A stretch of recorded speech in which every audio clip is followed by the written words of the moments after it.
আপনারা যারা টি-20 ওয়ার্ল্ড কাপের খেলা দেখার জন্য অস্ট্রেলিয়া ভ্রমণ করতে চাচ্ছেন তাদের জন্য অত্যন্ত গুরুত্বপূর্ণ কিছু ইনফরমেশন নিয়ে আজকের এই ভিডিওটি। তো প্রথমেই হচ্ছে যে কখন আপনারা ভিসার আবেদন করলে আপনাদের ভিসা পাওয়ার চান্সেসটা বেশি থাকবে, অ্যাট দ্য সেম টাইম আপনাদের ব্যাংক স্টেটমেন্টটা কীরকম থাকা লাগবে বা ব্যাংকের ব্যালেন্সটাই কীরকম থাকলে আপনারা খুব সহজে ভিসাটা পেতে পারেন, এটাই আলোচনা করব আজকের এই ভিডিওতে।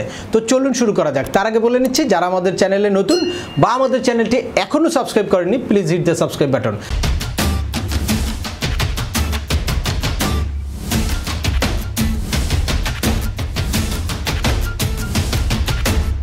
আসসালামু আলাইকুম ভিউয়ার্স, আপনাদের সাথে আছি আমি সিএম আমিনুল বাহার। আমাদের এই চ্যানেলে ইউএসএ, কানাডা সহ ইউরোপের বিভিন্ন দেশের ভিজিট, পড়াশোনা, ওয়ার্ক পারমিট এবং মাইগ্রেশন সংক্রান্ত বেশ কিছু আপডেটেড ইনফরমেশন আছে। আপনারা যারা যেই টপিক্সে ইন্টারেস্টেড দয়া করে ওই রিলেটেড সকল ভিডিওগুলো দেখবেন। এরপর ছোটোখাটো প্রশ্ন থাকলে কমেন্টস করবেন, আর তারপরেও একান্ত কোনো ব্যক্তিগত পরামর্শ বা সার্ভিস নিতে চাইলে ডিসক্রিপশনে থাকা হোয়াটসঅ্যাপ নাম্বারে অ্যাপয়েন্টমেন্ট বুক করে সরাসরি যোগাযোগ করতে পারেন।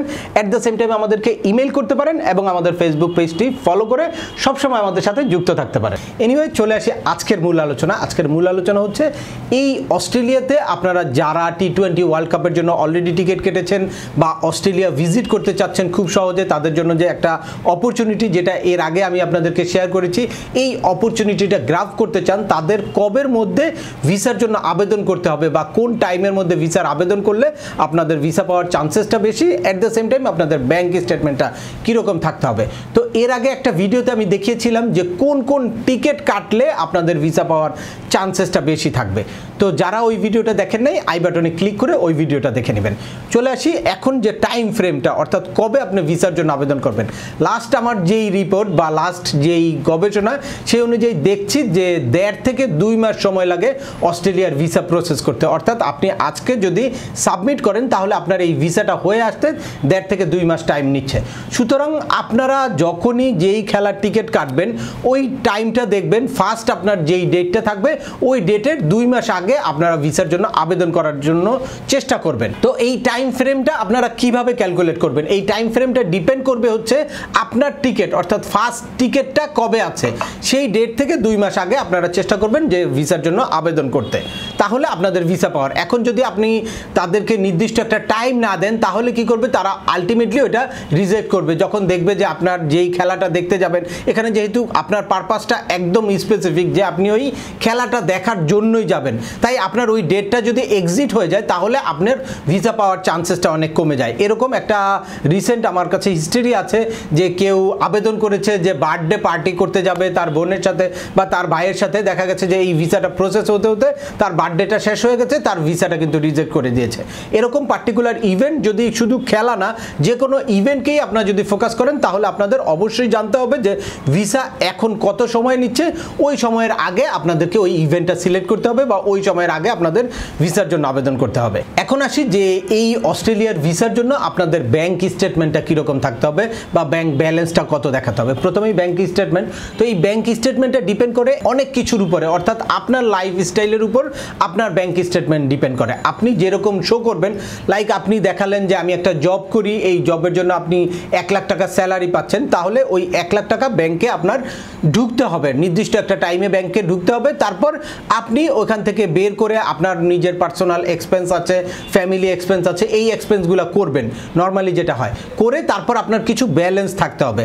তাহলে আর ওই টাকাটা জমে জমে যখন একটা স্মার্ট একটা অ্যামাউন্ট হবে বা হ্যান্ডসাম একটা অ্যামাউন্ট হবে, তখনই আপনি ওই স্টেটমেন্টটা দিয়ে ভিসার জন্য আবেদন করতে পারেন। পাশাপাশি আপনি যদি বুঝাতে চাচ্ছেন যে আপনার ইনকাম আরও বেশি, আপনার কিছু প্রপার্টি আছে, প্রপার্টি থেকে ইনকাম আছে, তাহলে সেই অ্যামাউন্টটাও ঢুকতে হবে। আপনি এই অ্যামাউন্টটা যত বেশি দেখাতে পারবেন তত কিন্তু আপনার যে ফাইন্যান্সিয়ালি আপনি সাউন্ড এবং সলভেন্ট, এই জিনিসটা প্রুভ করা আপনার জন্য খুব সহজ হয়ে যায়। তো সে কারণে আপনারা যাদের ব্যাংক স্টেটমেন্টটা ওইরকম আছে, মিনিমাম কিছু বোঝানো যায় যে আপনার সলভেন্সিটা, তারাই আসলে ভিসার জন্য আবেদন করতে পারবেন। যাদের ওইরকম তৈরি নেই তারা কিন্তু এখনই এই ভিসার জন্য আবেদন করাটা আসলে যৌক্তিক হবে না। এজন্য আপনারা একটু খেয়াল করবেন যে আপনাদের ব্যাংকের স্টেটমেন্টটা কীরকম আছে, যে আপনি কি মেসেজ দিতে চাচ্ছেন।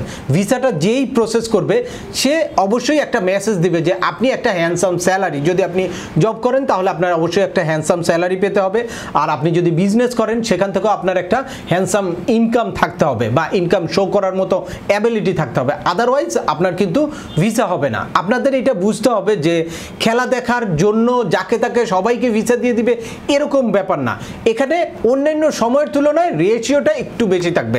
আমি আমার এর আগের ভিডিওতেও বলেছি যে এখন রেশিওটা একটু বেশি থাকবে, কিন্তু বেসিক যেই জিনিসটা প্রুফ করার ওইটা কিন্তু অবশ্যই আপনাকে প্রুফ করতে হবে। দেখা যাবে যে এখানে আপনার ট্রাভেল হিস্ট্রি একটু কম আছে, সেটাকে আপনি ইগনোর করতে পারেন। আপনার ব্যালেন্স ফিগারটা একটু কম হলেও চলবে, মানে অন্যান্য সময় যেরকম ব্যালেন্স দেখাতে হয় তার চেয়ে একটু কম আছে, সেটাতেও সমস্যা নেই। কিন্তু আপনার এই যে ব্যাংক স্টেটমেন্টের যে রিফ্লেকশনটা, এই রিফ্লেকশনটা কিন্তু ক্লিয়ার থাকতে হবে যে আপনার প্রতি মাসে একটা হ্যান্ডসাম অ্যামাউন্ট ইনকাম আছে, এই জিনিসটা শো করতে হবে। তাহলে আপনার ভিসা পাওয়ার চান্সেসটা অনেক বেশি থাকবে। যাদের ব্যাংক স্টেটমেন্টটা এভাবে তৈরি নাই বা এরকম রিফ্লেকশন নাই, তাদের আসলে ভিসা পাওয়ার চান্সেসটা অনেক কমে যায়। এই জন্য আপনারা জেনে বুঝে তারপর আপনার ভিসার জন্য আবেদন করবেন। এখন আসি যে ব্যাংক স্টেটমেন্টের ব্যালেন্স ফিগারটা কত থাকতে হবে।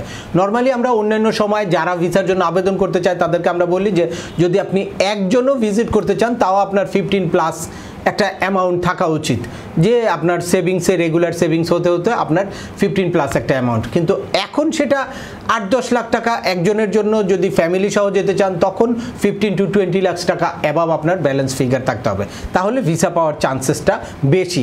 এখানে কোনো কিছু কিন্তু আসলে বাইবেল না যে এত থাকলেই ভিসা দিবে, এত থাকলে ভিসা দিবে না, এরকম না। নর্মালি ভ্যারি করে কি যে আপনার ট্রাভেল কস্টটা কীরকম, এই ট্রাভেল কস্টটা আপনি কি আদৌ বেয়ার করতে পারবেন কিনা। এখন যদি আপনার ট্রাভেল কস্ট হয় লাইক আপনার 5 লাখ টাকা আপনার ট্রাভেল কস্ট আসছে, সেক্ষেত্রে আপনার যদি 7 লাখ টাকা বা 10 লাখ টাকা থাকে, ওখান থেকে 5 লাখ টাকা আপনি এক্সপেন্স করবেন এই ট্রাভেলের জন্য, এটা একটু কেমন জানি, এটা একটু ম্যাচ করে না। যদি এটা 15 to 20 লাখ টাকা হয়, সেখান থেকে 5 লাখ টাকা আপনি এক্সপেন্স করবেন এই ট্রাভেলের পারপাসে, এটা কিন্তু একটা লজিক্যাল হয়।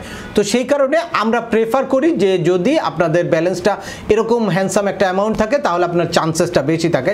এখন আপনি আরও কমেও আপনি ট্রাই করতে পারেন। অনেকে যে না আমি একটা চান্স নিব, ভিসা হোক আর না হোক আমি এই খেলার উদ্দেশ্যে একটা চান্স নিব, তারা তো নিতেই পারেন। যেই সিচুয়েশনে আছে, যেই অবস্থায় আছেন সেই অবস্থায় আপনি আবেদন করতে পারেন। বাট ডিপেন্ড করে আপনি যত ভালোভাবে ফাইলটা রেডি করতে পারবেন, যত হ্যান্ডসাম ব্যাংকের আপনার ব্যালেন্সটা দেখাতে পারবেন, তত আপনার ভিসা পাওয়ার চান্সেসটা বেশি থাকে। এছাড়া অনেক কিছুর উপরে আপনার এই ব্যালেন্স ফিগার বা ব্যাংক স্টেটমেন্টটা ডিপেন্ড করে। লাইক আপনি যদি একটা মাল্টিন্যাশনাল কোম্পানিতে জব করেন এবং ফ্রিকুয়েন্ট আপনি বিভিন্ন দেশে যাতায়াত করেন, তখন কিন্তু আপনার ব্যালেন্স কত আছে বা আপনার ট্রানজ্যাকশন কীরকম এটা খুব বেশি ভ্যারি করবে না। তখন আপনার ওই আইডেন্টিটিটাই অনেক বড় হয়ে দাঁড়াবে। এরকম আপনি যদি খুব বড় একটা বিজনেস করেন, খুব রেপুটেড একটা বিজনেস কোম্পানির ওনার থাকেন আপনি, তখন কিন্তু এই জিনিসগুলো এত ম্যাচ করা নেসেসারি না। তখন আপনার মিনিমাম কিছু ব্যালেন্স থাকলেই আপনি রেগুলার যাতায়াত করতেই পারেন, সেই জিনিসটা তখন প্রুভ হয়, তখন আপনার ভিসা পাওয়ার চান্সেসটা বেশি থাকে। কিন্তু ইন জেনারেল পিপলকে,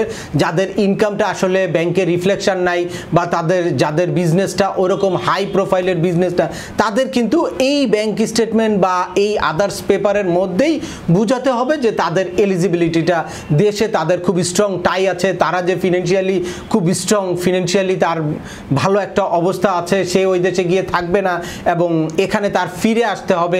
এই জিনিসগুলো প্রুফ করার জন্য এই ডকুমেন্টগুলো অত্যন্ত যত্ন সহকারে দিতে হবে। আপনারা জানেন যে এই অস্ট্রেলিয়ার ভিসা কিন্তু টোটালি ডকুমেন্ট বেস। এখানে ইন্টারভিউর কোনো সুযোগ নাই যে আপনি মুখে কথা বলে তারপর ভিসা অফিসারকে বা কনসুলারকে আপনি স্যাটিসফাইড করে তারপর ভিসা নেবেন, তা না। এটা টোটালি ডকুমেন্ট আপনাকে সঠিকভাবে প্রিপেয়ার করতে হবে এবং সঠিকভাবে ডকুমেন্টগুলোকে সাবমিট করতে হবে। এই ডকুমেন্টগুলোর উপরেই আপনার কিন্তু ভিসাটা হবে।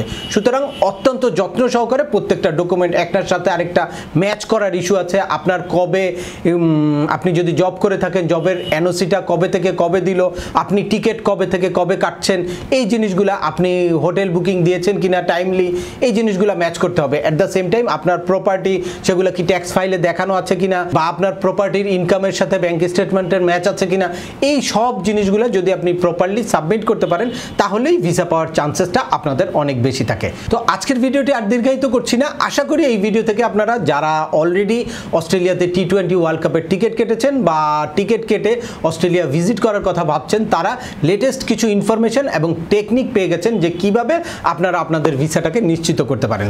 তারপরেও যদি আপনাদের এই সংক্রান্ত কোনো রকম কোনো প্রশ্ন থাকে অবশ্যই আমাকে কমেন্টস করে জানাবেন।